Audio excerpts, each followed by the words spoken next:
I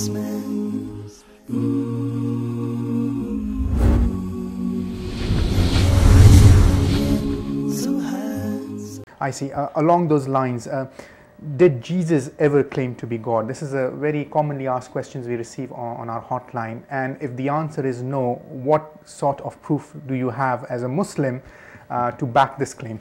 Okay, first of all, from a religious perspective, a Muslim would say, no, Jesus did not claim to be God, and the Muslim would say that based on the Quran itself, because the Quran indicates that God sent Jesus as a prophet, as a messenger of God, calling people to worship God, calling people to monotheistic faith, to the belief that there is only one God, to monotheism.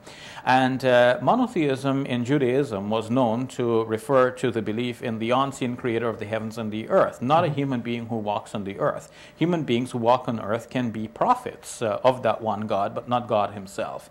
So from a Muslim perspective, looking at the Quranic teaching, one would say, no, Jesus could not have claimed to be God. And now, if we step aside from the framework of the Muslim thinking and we ask, okay, what is known more generally in historical studies about Jesus, on whom be peace? Okay. Well, historians generally think that Jesus was a wisdom person, a sage, somewhat like the Hebrew prophets of old. And they, by definition, didn't claim to be God. They subscribed to the same monotheistic faith. And where Jesus lived, where he was born, in Palestine, that was the faith at the time. So now, when we look at the Gospels, we see that Jesus, on whom be peace, was actually following many of the practices that were known in his environment. His mother presented him at the temple soon after he was born. He was circumcised on the seventh day, and so on. So this, all of this bears the marks of following the same faith. And even after him, it is clear in the Acts of the Apostles in the Christian Bible that the disciples of Jesus continued to worship at the synagogues. You see, there were no churches as we know of today. They went, and it even says in the Acts of the Apostles that they prayed the afternoon prayer. Well, where is the afternoon prayer?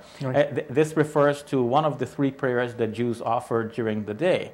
And they only pray to the one unseen creator of the heavens and the earth.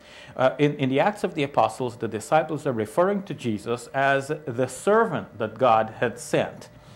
So now, if you think of what was the situation before and what was the situation after, you can figure out what happened in between. It's like the dots, you just have to connect them, right? So what was the situation in Palestine before Jesus? There was monotheism. What is the situation among the followers of Jesus after Jesus? Still monotheism. So connect the dots. Where was Jesus in between? Still on monotheism. Now, when we come with this idea and we look at the Gospels carefully, we see that Jesus, on whom be peace, yes, did subscribe to this monotheism.